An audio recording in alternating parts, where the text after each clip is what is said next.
자, 오늘의 진정한 주제, 이거를 이해하는 거예요. 싼지 비싼지. 자, 이 기업이 슈카 기업입니다. 자, 슈카 기업이 싼지 비싼지 봅시다. 자, 슈카가 100억으로 회사를 만들었어요. 자, 이익이 10억 났습니다. 다 이렇게 하잖아요. 뭐 개인 사업자건 뭐건 자본 내가 100억으로 뭔가를 사람들하고 툭딱툭딱 해서 이익이 10억 났어요. 자, 이게 내가 얼마를 번 거예요? 100억 넣어서 10억 벌었으면 내 수익률이 10%잖아요. 그걸 뭐라 그래요? 그걸 ROE라 그래요. 정확한 계산 아니에요. 그냥 대강 100억 넣어서 10억을 벌었으면 ROE가 10%죠. 자, 그럼 여기까지만 하면 사실 되게 간단한데 하나가 더 있죠. 뭐가 더 있어요? 이런 슈카라는 회사를 만들었으니까 자본 넣어서 돈을 벌었다. 여기까지는 좋아. 근데 이게 하나 더 있죠.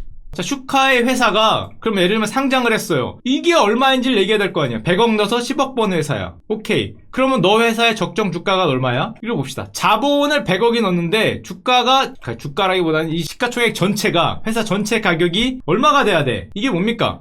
이걸 PBR이라 그래요. 정확한 산식은 아닙니다. 내 자본, 예를 들면 뭐 은행으로 치면 뭐 자본하고 뭐 아파트 뭐 건물 뭐 은행 뭐 건물 수많은 것들 지점 다 합친 그런 거에 내 전체 시가총액이 몇 배냐? 이거 PBR이에요. 자, 그럼 이제 하나 남았잖아요. 뭐가 남았어요? 내 전체 기업 주가, 슈카라는 기업의 가격과 이익 10억 벌었는데 난 얼마야? 이게 뭡니까? 이게 PER이죠. 10억 벌었는데 예를 들면 내 시가총액이 200억이야. PER은 20배겠네. 자본 100억인데 현재 내 슈카라는 기업의 시가총액이 200억이야. PBR은 이겠네요. 자, 끝났습니다. 이게 뭐 대표적인 뭐 소위 뭐 숫자로 기업 분석하는 툴이 끝이에요. 여기서부터 이제 뭘 이걸 서로 더하고 곱하고 더 복잡하게 들어가고 뭐 이런 게 있지만은 자본 100억으로 10억 벌었다. 이거 ROE입니다. 이런 슈카라는 회사 100억 넣고 10억 번 회사를 상장시켰더니 가격이 정해져서 주가가 100억 넣는데 내 전체 시가총액이 얼마야? 그게 PBR이에요. 10억 넣는데 내 회사가 얼마야? 그게 퍼입니다. PER. 10억 버는데 200억이야. 아, 그러면은 퍼가 20배라 그러면 대충 20년 벌면은 슈카라는 회사를 사겠네? 이거예요. 자, 대충입니다. 대충. 정확한 이익, 자본, 가격, 주가라는 정의는 나중에 들어가서 보시고 요 삼각형만 하면 이거 ROE, PBR, PR 끝났어요. 굉장히 간단한 건데, 자, 근데 여기서 사실은 하나가 더 있죠. 가장 많이 쓰이는 것만 하나 몇 개 더 보여드릴게요. 자, 여기까지는 너무도 쉽게 볼 수 있는데 이것만 하나 더 알자. 굳이 얘기하자면은 요런 게 있습니다. 여러분들이 레포트나 많이 보시고 아니면은 훌륭한 구루 형님들의 말씀을 들어보면은 EV EBITDA 그러거든요. EV EBITDA로 기업 가치를 평가해야 된다. 요런 말을 많이 써요. 이건 뭘까요? 이거는 뭐냐면은 이겁니다. 여기 아래에 들어가는 거의 똑같아요. 아니, 이게 10억 버는 회사가 200억 가치평가 받았으면 퍼가 20배라며요. 그거면 됐잖아요. 그거면 됐어요. 사실 그거면 됐는데 이게 왜 필요할까요? 이게 왜 필요한지는 간단해요. 여러분들의 회사가 시가총액이 200억이야. 그럼 나 10억쯤 벌어서 20년을 벌면은 200억을 다 버니까 나는 20년이면 퍼가 되겠다고 생각을 했는데 알고 보니까 내 빚이 100억이 있네? 야, 그러면은 10억씩 벌면은 사실은 이 회사를 내가 전체를 살려면은 200억만 벌어서는 전체를 못 사죠. 빚이 있으니까. 그러니까 사실은 이 회사를 내가 전체를 살려면 총 300억을 벌어야 돼. 요 빚을 더해주는 개념이 요 EV EBITDA입니다. 그냥 따지면 안 돼. 200억만 벌면 될 줄 알았는데 알고 보니까 빚이 100억이 있어. 그럼 빚은 갚고 벌어야 될 거야. 부채가 300억이 있어. 그럼 나 500억을 벌어야 될 거 아니야. 그래야 내가 이 회사를 통째로 살 수 있잖아. 그게 EV EBITDA의 개념이에요. 물론 이 아래에 있는 EBITDA라는 게 자체가 일반적인 영업 현금 흐름하고는 좀 다르긴 한데 그런 개념으로 보시면 돼요. 거의 비슷합니다. 그래서 퍼하고 EV EBITDA 개념은 비슷한데 여기 이제 부채 요 위에 있는 걸 더하느냐 이런 개념으로 딱 보시면 돼요. 이거만 알면은 사실은 뭐 거의 뭐 끝났죠. 이런 거죠. EV라는 거는 아까도 얘기했지만은 그 기업의 시가총액만 하는 게 아니라 순차입금, 부채까지 내가 번 돈으로 이 회사를 통째로 살려면 얼마나 걸리겠니? 라는 얘기입니다. 이 아래는 영업이익도 있지만 감가상각 이런 거는 실제로 현금이 움직이는 건 아니니까 이런 것들은 제하고 실제로 현금만으로 얼마가 움직였을 때 뭐 그런 얘기를 하는 거예요. 자, 뭐 그렇습니다. 자, 그렇게 따지면 재미없잖아요. 그래서 여러분들에게 보여드릴 걸 제가 하나 가져. 실전 예를 봅시다. 실전 예. 여러분들이 그렇게 많이 사고 그렇게 좋아하시는 삼성전자 다 아시잖아요. 보면 돼요. 뭐 딴 거 다 그렇다고 치고 봅시다. 번 돈 대비 얘 시가총액 2017년에 6배였어요. 돈을 많이 벌었다는 거죠. 퍼가 보통 10 정도를 업종에 따라 다른데 기준으로 많이 생각하거든요. 한 10년 벌면은 이 회사 전체 시가총액이면은 대충 뭐 그 정도가 전체 퍼가 보통 10이니까 PER이 10이기 때문에 10을 기준으로 보는데 삼성전자 2017, 2018년에 시가총액이 높긴 하지만 돈을 많이 버니까 퍼가 10이 안 됐어요. 2019년에 가면은 퍼가 16으로 올라갑니다. 왜? 버는 돈이 줄었죠. 53%가 마이너스였잖아. 영업이익이 절반퉁이 날아가면서 퍼가 거의 2배로 뛰었어요. 그렇다고 시가총액이 뭐 2분의 1 토막이 난 건 아니니까. 간단하죠. EV EBITDA 여기 똑같습니다. 여기 아래 보시면은 삼성전자 부채까지 내가 다 갚으려면 현금 흐름으로 몇 년이 걸려요? 옛날에 한 3.7년, 3년, 3.2년 비슷하잖아. 3년 정도 걸리는. 물론 여기는 감가상각이 안 들어가서 영업이익이 뻥튀기해서 보이기 때문에 EV EBITDA로 보면은 3, 4년만 돈을 벌면은 삼성전자 시가총액이 나온다는 거니까 괜찮구만. ROE 같은 경우는 수익률이라고 치면 되는데 은행 예금이 한 3% 되는데 뭐 20% 10% 나오니까 뭐 기업이 훌륭하고만 이렇게 보는 거죠. 대표적으로 하나만 더 봅시다. 여러분들이 사모하고 제가 지난번에 말씀드렸던 카카오 퍼가 얼마일까요? 있거나 말거나 2018년도에는 160배가 넘었어요. 돈은 못 버는데 시가총액은 기대감으로 올라가 있으니까 2019년도에는 70입니다. 아직도 높죠. 여러분들의 기대감이 모락모락하다는 거예요. EV 앱이 아까 말했죠. 내가 돈을 벌어서 몇 년이면 이 회사를 살까를 보면은 한 30년 걸려요. 돈을 정말 못 번다는 거죠. 이런 회사는 성장성을 보고 사야지 우리가 흔히 말하는 싼 거 사는 가치 투자 같은 사람들이 보기에는 너무 비싸겠죠. 자, 기준점이 없어요, 선생님. 기준점이 없어요. 그러면은 당연히 없죠. 업종마다 다르긴 한데 우리나라 코스피는 대부분 이 정도에서 움직였어요. 10 근처에서 움직입니다. 퍼가 이렇게 10 근처에서 9로 내려가면 싸고 한 11 올라가면 비싸고 또 내려가면 싸고 이렇게 하기 때문에 요 사이에서 움직일 때 코스피가 싸다 비싸다 할 때 이런 말을 써요. 자, 근데 뭐 이런 건 중요한 게 아니고 그것보다 더 중요한 게 있죠. 얼마 전까지 이런 말이 있었습니다. 2017년 뉴스인데 우리 가치 투자하는 특히 뭐 싼 거 사는 거 좋아하는 사람들이 싼 거를 퍼 낮은 거 뭐 PBR 낮은 거 이런 거 사다가 굉장히 수익에 어려움을 겪었어요. 보시면 알겠지만은 이 밸류 인베스팅 가치 투자가 죽었냐, 가치 투자한 사람들이 굉장히 수익이 안 좋았다. 보시면은 S&P가 7%인데 니네 가치 투자란 걸 하니까 미국 얘기입니다. 연평균 수익률이 2%밖에 안 됐다. 큰 좌절을 겪었다 그랬는데 그 이유는 간단해요. 왜 간단하냐? 이랬으니까. 이게 뭐냐면 2009년 리만 브라더스 사태 끝난 다음에 10년 동안 성장 트렌드입니다. 주가가 오른 건데 나스닥 미국의 기술주들은 이렇게 올랐거든요. S&P 500 다른 거 다 합친 것도 이만큼 올랐어요. 선진국도 그나마 올랐는데 나머지들이 이렇게 키웠어요. 주황색 코스피니까 코스피 이루고 있죠.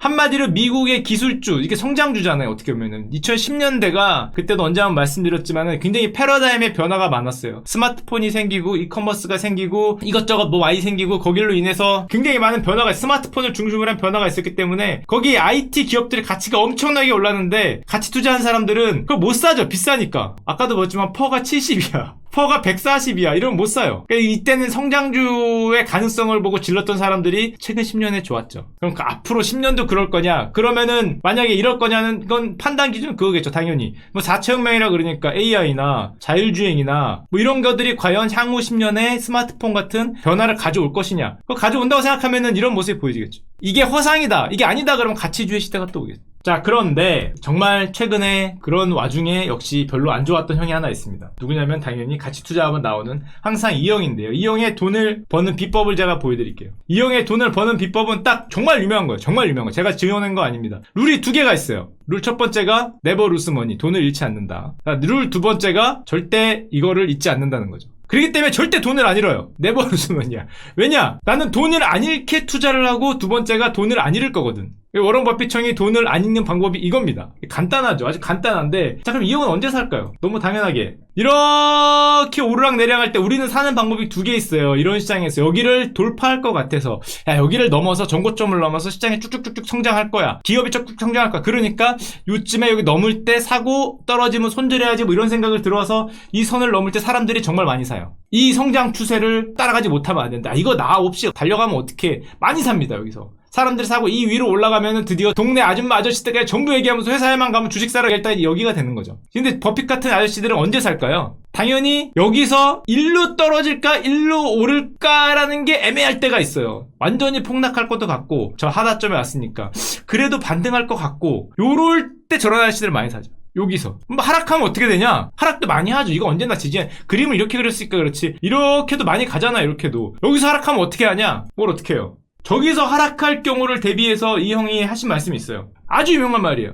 10년 이상 보유하지 않으려면 10분도 보유하지 마라가 워런 버핏 형의 정말 명언이거든요. 자, 이런 말이라면 한마디로 이렇게 와서 싼 거 같아서 샀는데 물리면 어떡하라는 겁니까? 10분 만에 물리면 10년을 보유할 각오를 하라는 거죠. 이게 똑같은 소리야. 10년 이상 보유하지 않으려면 10분도 보유하지 말라니까. 여기서 샀는데 네가 만약 물려. 이런 칙이 뭐예요? 돈을 잃으면 안 돼. 절대 lose your money를 하면 안 돼요. 그러니까 이거는 10분 만에 물리면 이제 10년을 보유할 각오를 해야 돼. 똑같은 말.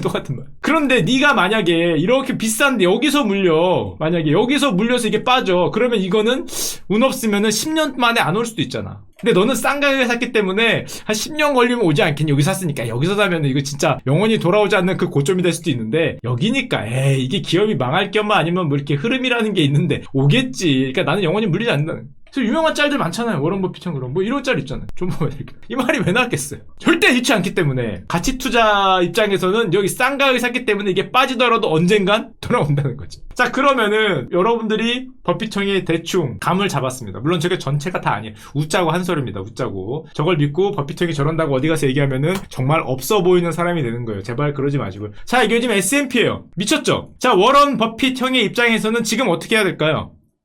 당연히 이렇게 했죠. 당연히 저 형의 생각을 보면 당연히 보유현금이 150조예요. 너무 비싼 거야. 팔진 않죠. 너무 많으니까. 현금 이렇게 많은데 뭘 팔아요. 갖고 있는 거는 먹어도 좋은데 너무 비싸. 지금 마땅한 투자처를 찾지. 요즘에 저렇게 주식이 잘 나가는데 왜 투자처가 없다 그러는 거냐. 비싸. 현금성 자산규모가 역대 최대치고 지금 현금을 150조 살 게 없어. 살 게. 주가 거품이 심하다. 판단하고 투자를 자제하고 있다. 뭘 기다리는 거예요 그러면. 당연히. 지금 이걸 기다리는 거예요. 언젠간 오겠지. 아니면 나는 뭐 주식 많이 들고 있으니까 그걸로 먹고 나중에 싸지면 더 사야지 하고 들고 있는 돈이 150조.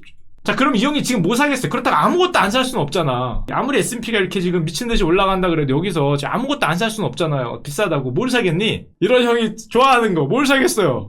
이런 거 사요. 미국도 은행주 입장이 우리나라하고 똑같거든요. 은행주가 역시 떡락을 하고 있어요. 상대적으로 모르긴 하지만 이거 사고 있어. 야, 은행이 미래가 없다는데? 뭐 이게 별로 좋은 게 없다는데 경제 성장률 둔화하고 있고 금리 인하하고 있고 경기 침체 가능성이고 제로 금리 우려가 나오면서 이거 뭐 돈을 벌겠어. 금리가 저렇게 내려가면 금리 차이로 먹고 사는 게 은행인데 뭘 벌겠어요 했더니 이걸 사요. 이거 왜 사요? 물어보면 뻔하죠. 싸잖아. 제가 개인적으로 여쭤보진 않았지만 뭐 안 봐도 뻔해요. 뭐라고 대답할지는. 싸잖아. 이거 뭐 망하겠냐? JP 보고 웰스파고 골드만삭스 뭐 이거 좀 싸잖아 지금. 야, 이렇게 저 비싼데 싼 거 사는 거. 물론 여러분들도 뭐 미국이니까 그렇지 않냐고 생각을 하시면은 자, 미국도 보면 똑같습니다. 우리나라하고. 뭐냐? 은행주에 지금 답이 없어요. 수익성 악화의 은행주 하락에 뭐 지금 12개월간 KBW 뭐 은행지수 17% 하락에 S&P 지수는 심지어 올랐는데 혼자 떨어지고 있고 아무도 은행주를 사고 싶어 하지 않고 뭐 악성 레버리지형 주택 관련 투자처로 취급되고 있는데 일단 사고 있어요. 많이는 안 사요. 많이는 안 사는데 살 게 없으니까 저거 싸니까 사고 있는 거예요. 물론 그렇다고 해서 이게 요즘에 나오는 뉴스들이냐? 그대로 따라하면 될까요? 참고로 지금 몇 년째 저러고 있거든요. 저러고 있다가 몇 년째 저런 모습을 보이고 계시는데 2017년부터 사실 나왔어요. 워런 버핏처럼 금융주를 늘려라. 저 기사가 나온 지가 대충 여기 언저리입니다. 그 다음부터 우리나라 은행들은 아직도 가고 있어요. 형 신한지주 살까? 아직도 갈 수 있습니다. 버핏형은 가능해요. 버핏형은 왜 가능하냐? 10분 만에 물리면 10년을 존버하라기 때문에. 여러분들도 10분 만에 물렸을 때 버핏형처럼 10년을 버텨서 절대 네버 루즈 하겠다는 마인드면 가능합니다. 지금 여기서 얘기 나온 지가 벌써 오래됐어요. 쭉쭉쭉쭉쭉 밀렸죠. 저 말 듣고 들어간 분들은 지금 현재 수영하고 계십니다. 자, 헤엄치고 계시고. 자, 그러면은 아까 전에 이 얘기를 시작하게 됐던 에스티로더의 퍼차트를 보시죠. 이제는 이해가 되실 거예요. 에스티로더가 버는 돈으로 에스티로더의 그 기업 가치를 상쇄할 수 있는 게 보통 이 정도였어요. 퍼로 치면 이게 얼마라고 봐야 될까요? 한 10언저리? 그런데 2017년부터 얘네가 성장성이 좋아지면서 주가가 엄청나게 올라가죠. 그래서 퍼차트가 점점점 올라가는 거예요. 번 돈하고 기업 가치가 지금은 34배거든. 같이 투자하는 입장에서는 비싸다 그러겠죠. 성장주 하는 입장에서는 야, 이거 화장품 아직도 중국이 빵빵한데 이거 위로 간다고 생각할 거예요. 에비타 차트도 비슷합니다. 뭐 흔히 뭐 주식 공부를 하라 그러면 이런 거 보시는 거죠. 가운데 라인이 뭐 이 정도였는데 옛날에는 뭐 쌌다가 지금은 뭐 위에 있으니까 비싸니까 뭐 에비타가 뭐 저 이런 얘기를 하는 거예요. 같이 투자하는 입장에서 보면. 성장주 입장에서 보면 또 다르겠죠. 당연히. 이거만 보면 감이 없는데 그럼 뭐예요? 퀀트 같은 거 이렇게 숫자 만장만장 하시는 분들은 에버러지는 여긴데 1SD, 2SD 이런 레포트 많이 있어요. 스탠다드 디비에이션 뭐예요? 표준 편차로 봤을 때 가운데로 움직이게 되는데 지금은 표준 편차 상단을 쳤으니까 뭐 이 위에 갈 확률은 뭐 2%네, 뭐 3%네, 뭐 그런 얘기하고 요 아래에서는 아래로 빠질 확률이 2%네, 3%네 하니까 이걸 보고 투자한다 이런 분들 많죠. 이런 얘기가 그래서 나오는 겁니다.